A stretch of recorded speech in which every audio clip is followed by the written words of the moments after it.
Welcome, Middlers, to the Medium in the Middle podcast. My name is Stephanie, and I take you on a journey of self-discovery and spiritual exploration. I am a Reiki master teacher, a spiritual and business mentor, and of course, a psychic medium. And I am here to share my story and help you tap into your extraordinary abilities. Join me every Wednesday as we dive into the realms of intuition, energy healing, and all things mystical. Whether you're a seasoned spiritual seeker or just dipping your toes into the magical waters, this podcast is your go-to source for inspiration, guidance, and a whole lot of lessons and laughter along the way. Let's get started.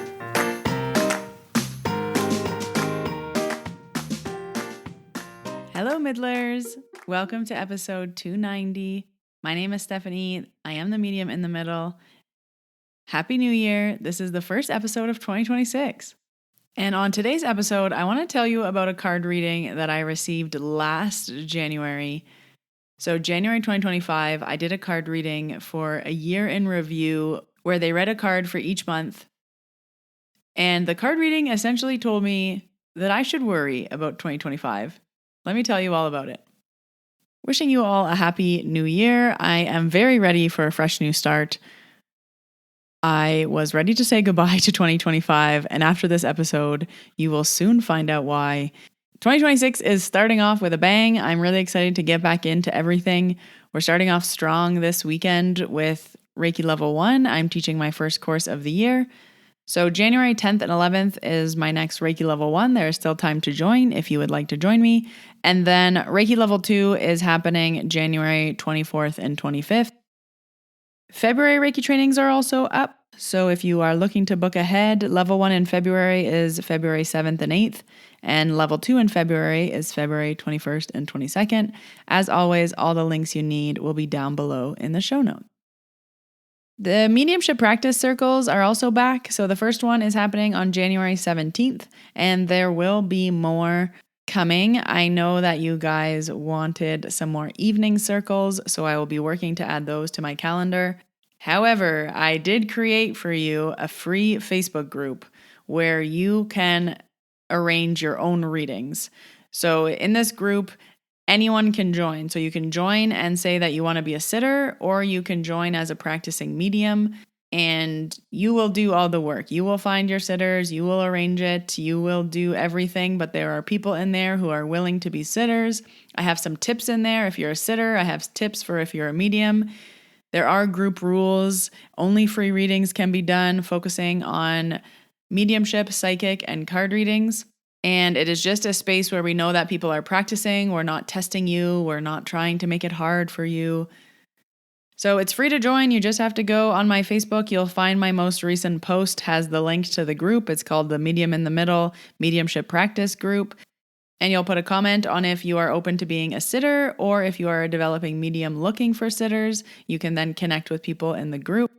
I cannot vouch for anyone in this group. I am just letting people in. So it is kind of a free-for-all, but there is now a space that is somewhat controlled for if you are looking for practicing mediumship. Remember, if you are a developing medium, you want to aim to practice about 3 times a week. The more you practice, the quicker you will get better, and also the quicker you'll start to notice your patterns. So I highly recommend aiming for 2 to 3 times a week. Try to be as consistent as possible, and use these free resources to find lots and lots of sitters, because you need sitters. And then if you want a more structured practice session, you can join my monthly mediumship circles that will still be happening every month, where I give you instruction. I put you in a breakout room with a partner. I time everything out for you. We do a discussion at the end together. I cannot stress enough, all levels are welcome. It can be your first time practicing. It is a practice circle. I know I sound funny saying this every time, but the amount of messages that I get, it is a practice circle. We are just practicing. It's like soccer practice. You don't have to have any experience to come. We're just practicing soccer. We're running drills. Anyone can come. And depending on your level, most people are beginners. I attract a lot of beginners, a lot of first timers, or they've done like 5 readings, 10 readings. They maybe get 2, 3, 4 pieces of information. So don't worry, you're not going to be letting down your partner. No one's expecting anything from you. But it is a practice circle for us to, you got it, practice. Anyways, if I didn't say the word practice enough, practice. And I will leave the links down below for you. So it's just on my Facebook. It's a free group. You just join. And then I'll also leave the link to the monthly mediumship practice circles. The dates are up for January, February, and March. I will be adding more, so just keep an eye on that. So I just wrapped up recording 20 New Year's card readings. They were really fun to do. And I've been waiting to do this episode because 1 year ago, 2025, January, I did a card reading with someone for 2025. So they pulled one card per month, and it was a recorded reading that they sent to me.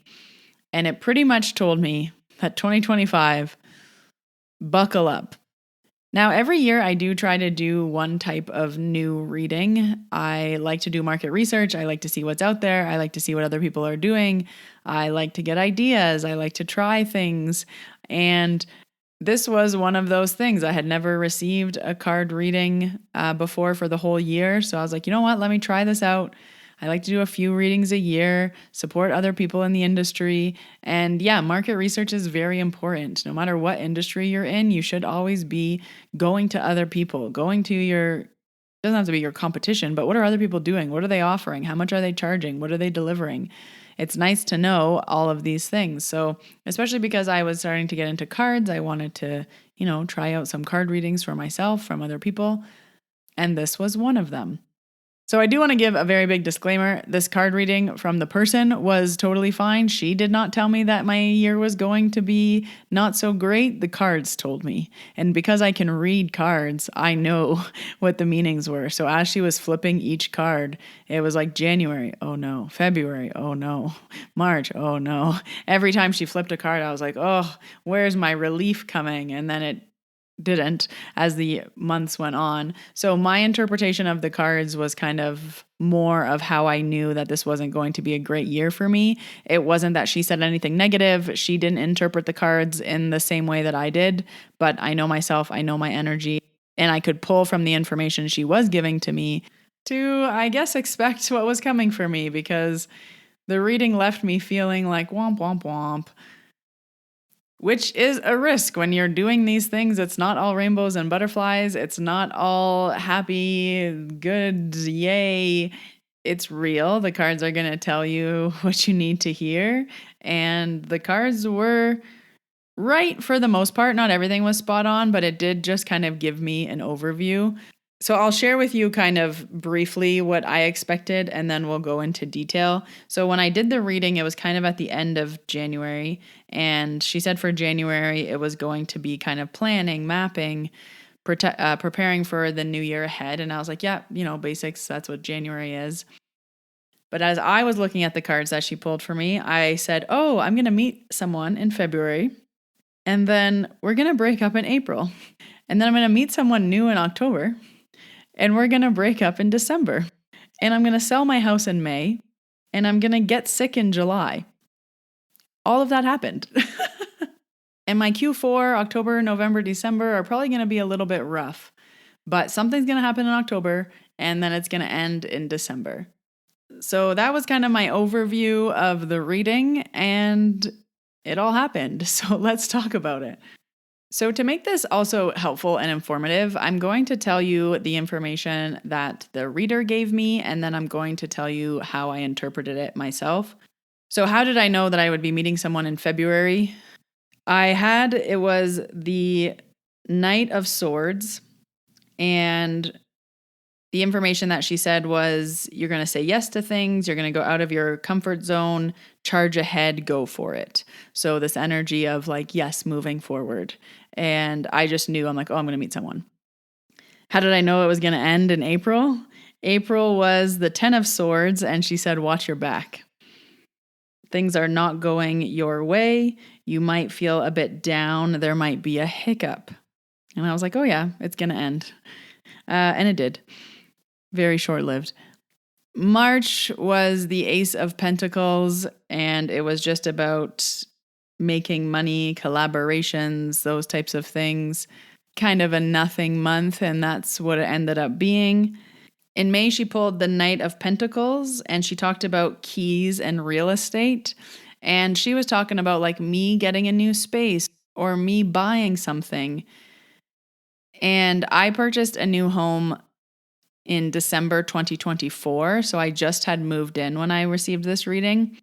And I kept my old condo. I rented it out. And I always knew that I was going to sell it in the spring. Just knew that I would intuitively know when to put it on the market. So I watched the market pretty closely and I decided to put it on the market at the end of April. It was up at the beginning of May. It sold within a week.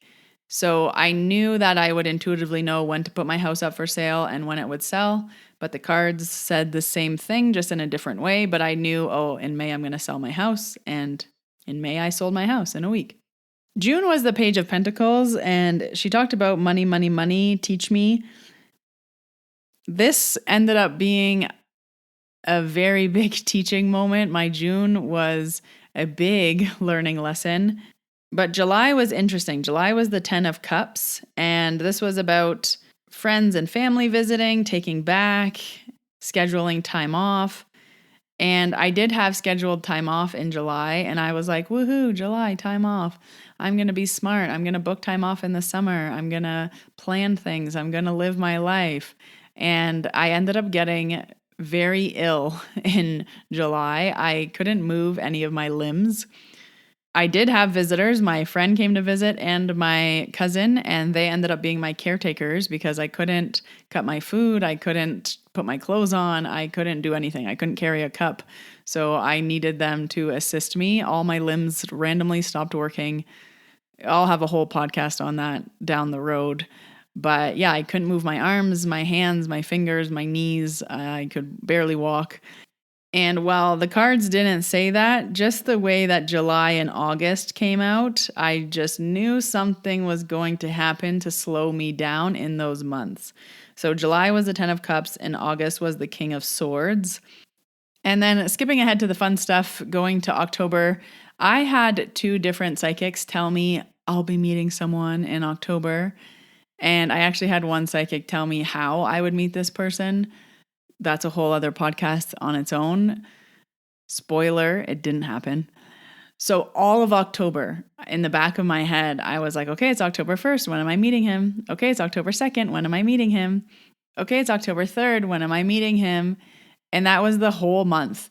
And this is why I shy away from psychic information, because of this exact situation. Someone put it in my head that I would be meeting him in October. And then what do you think I thought about every single day of October? Where is he? Am I meeting him today? Am I meeting him at this thing? Oh, I'm going out. Could I be meeting him? Oh, I'm going to dinner. Could it be there? Oh, I'm going to this event. I could be meeting someone. Oh, tonight could be the night. Oh, I didn't meet him yesterday. Maybe it's tomorrow. All month. And I didn't meet him until the 28th. October 28th. Every single day I waited and it happened on the 28th.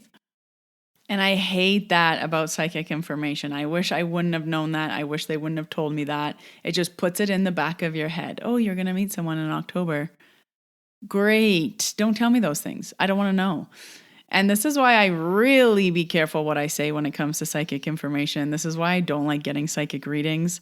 I have a whole podcast episode of the things that a psychic told me that I hated. Oh my gosh. And nothing against the person. They didn't say anything bad. It's just things that I don't want to know. I don't want to know that I'm meeting someone in October.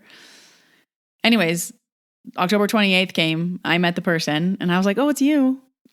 And then, of course, based on the cards, 2 months later, I just knew. I'm like, oh, something's going to happen in December and this is going to be done. So again, in the back of my head, I knew. I was like, oh, this isn't going to last long. So, no matter how great this is right now or all the synchronicities or all the la-la-las, or I'm telling people about him. And I was just like, oh, but don't worry, like, it's not lasting past December. And all my friends are like, huh? And I was like, yeah, like, it's going to end in December. And guess when it ended in December?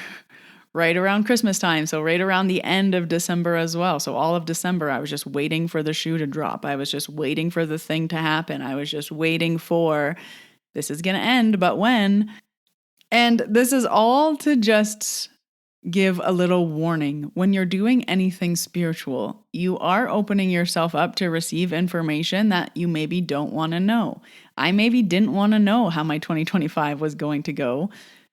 I mean, obviously I did because I booked this reading, but if you don't want to know these things in advance, don't do readings. If you don't want to have in the back of your head, hey, you might meet someone in October, don't do readings. Because the information coming through, it's not a negative piece of information. It's not a bad piece of information. It is highest good. Hey, just so you know, you're going to meet someone in October. And just so you know, it's going to end in December. Those things are not negative pieces of information, but it does put it in the back of your head that you're waiting for those shoes to drop. Also, all of this is so up for interpretation. Like when I met the February guy, I knew it was going to be done in April. But in the back of my head, I was like, oh, something's going to happen in April. It's going to be bad timing. We're going to reconnect in October. But it doesn't matter because it's going to end in December anyways. So I didn't know that it was going to be two different people. And I am psychic, so I do have a level of like knowledge of things. But again, I don't like to know. I don't ask. I don't pull cards for myself. I don't ask my guides. I am like headphones on, eyes closed, looking down, la, la, la, la, la. Please don't tell me anything I don't want to know, especially because I have access to this information. This is a perfect example. I knew I would meet someone in October. I knew it would end in December. That's not fun. So this isn't your warning to not do readings. I just wanted to share my experience as someone who is in the woo-woo world. I have access to this information. So usually when people tell me things, it's like, yeah, I already knew that. Yeah, you're confirming that for me. Yeah, thank you for the confirmation. But it's things like this. Your husband's gonna, have a K name, and you're looking for every Kevin and Ken and Kenny out there to be like, are you him? It just puts it in the back of your head. So I know a lot of you listening like to know that stuff. You're like, hell yeah, tell me I'm going to meet someone in October and tell me it's going to be done in December. And also some people are like, oh, I would forget. So then you just go on living your life and you forget what was told. And then you find the reading, months later and oh my gosh, she said that was going to happen. So everyone's different. Just do what you like. I'm just sharing my experience. I will still get readings. I like to still make myself uncomfortable. I try to try something new. I try to do something that I wouldn't normally do. And that's exactly why I did this reading. I was like, oh, I've never done that before. I wouldn't normally buy a reading like for a year review. I've done astrology year review readings, like those were really cool. I've done birthday readings. I've now tried a psychic reading, which I will do an episode about. It just confirmed why I don't want to get psychic readings or why I'm not interested in them. But I know some people love it. I know some people love to know. They just love to know and they love to do readings like that. And I know a lot of my listeners do. So I'm just sharing my perspective and sharing a little bit about my year. All this to say as well, part of my goals workshop that I host every December, we start off by doing a year in review. And I highly recommend everyone take an hour and do this. You go through your year, literally week by week. What were you doing? Did Susie come over for dinner? Did you go on vacation? Did you get sick? Did you buy a book? Did you have a facial? Just literally write out everything you did. It's so good to reflect on your year. But in my head, especially like with this reading in mind, I was like, oh, like 2025 really sucked. Like I didn't like it. I just didn't have a great year. A lot of personal things happened that weren't great. A lot of family stuff happened that wasn't great. And when I was doing my year in review, it actually made me realize, oh, like my year wasn't that bad. Like it wasn't great, but there was a lot of things that I kind of forgot about. Or, you're just running so fast forward. You don't have a moment to reflect on the year that you just experienced. But it also gives you a moment to be like, okay, so that was 2025. What do I want to keep in 2026? And what do I want to change? So I've been thinking about this for the last few weeks, and I had an aha moment in the shower where I was like, oh my gosh, I need to learn. I need to go learn with somebody else. I need a mentor. I need a business coach. I need a course. I need to learn something. I just need to continue to grow. And I did a little bit of it last year. I took a marketing course, but I just need something on the books. I didn't do a lot of traveling last year. Cue the new house and the selling of the house and being a landlord and la, la, la. So I kind of knew that was coming. But this year, I just need to really focus on living and having more fun. But that's only going to happen if I do something about it. So I'm not going to be doing a card reading for this year. I'm not going to be receiving one. But I just did record 20 of them. I still sold them because I know people like them. And I didn't do a month by month one. I just did kind of a very brief overview of the year, themes, what do you need to know, what's coming up, things to kind of expect. And I thought about what type of reading would I want? And those are the type of readings that I offered. I would want to know themes. It was interesting as I was reading for 20 other people. I was like, oh, like these are nice little messages. These are helpful. This is going to support them. So I still personally won't ever get a card reading for the year ahead, but I would do an astrology reading again. I really liked that because it told me month by month what would be going on and it was generalized. And I don't know anything about astrology, so I can't interpret things. The hard part about having a card reading is I can interpret things. Same thing when I get a psychic reading, when I get anything, I'm interpreting it from my lens. So it's really nice to have someone else's perspective. And then I add it to my own perspective of like, oh, you read the cards this way. I read the cards this way. And I know what that means. And I know what's going to happen. So yeah, I've been wanting to share that with you guys. I loved the person who did the reading for me. Again, this was not the person that read. It was the cards. The cards said these things, not the person that read. I did still like the experience. I liked, trying something new, trying something I wouldn't normally do. But after having that reading tell me to beware of 2025 and then 2025 being a struggle bus and then now being at the end of it, I want to create in 2026 and live and have fun and not have the doom and gloom of meeting someone in February and being done by April kind of over my head. Because boy, was there a lot of weight on October.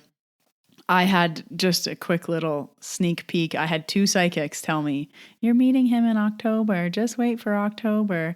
And I also had a feeling of October. I'm like, oh, around my birthday. Like, no. So every day in October, and I hated it. I hated that I was doing that. And when I went out for dinner or when I went for this event or that event, I was like, could I meet him here? Could I meet him here? It was in the back of my head. I'm not going to lie. It was in the back of my head. And then on the 28th, I didn't even realize it was him until like weeks later. I was like, oh yeah, we met in October, right at the end. Anyways, he was wonderful. No hard feelings. Everything is fine. Everything happens for a reason. Everything happens for timing. So now I am happy to go into 2026 blind. I am definitely in the camp of I don't want to know. And there are 2 camps in spirituality. There are the people who want to know and the people who don't want to know. I don't want to know anything. I'm happy to know things for other people. For myself, it's like playing a little game. I don't want to know. So I just want to share my experience with you all. I hope you enjoyed that. Maybe you learned something. Maybe you have a takeaway. Do your year in review. I really highly recommend it. Yeah, you don't realize how much you accomplish in a year. You forget things that happened. You like move so fast into the future that we forget to acknowledge everything that happened in the last year. So go back and review. Take an hour and write it out in a journal. Just go through your journal, go through your photos, go through your Instagram, go through your phone, go through your agenda. Just look, what were you doing all year? What were you doing? And that's the only way you're going to make a change is if you're like, oh, hey, I did way too much of this and not enough of this. Perfect. There's your focus for 2026. My focus for 2026 is fun, living, not working so much. Finally, in year 6 of business, I will be taking 2 days off a week. I will have balance. It's coming this year, right now. It's here. So thank you for listening. The podcast is back to regular scheduled programming. I will be releasing new episodes every Wednesday. Share this with a friend if you would like. You can follow me on Instagram at Medium in the Middle and on TikTok. I'm a little unhinged over there, but it's a little more behind the scenes. I will leave all the links you need down below in the show notes for Reiki courses, for the Mediumship Practice Circle, and the Facebook link for that free group if you want to join as a sitter or as a practicing medium. That is also available. But until next Wednesday, Middlers, when I see you in your ears, I hope you all have a wonderful week. Happy New Year. Welcome 2026. Bye.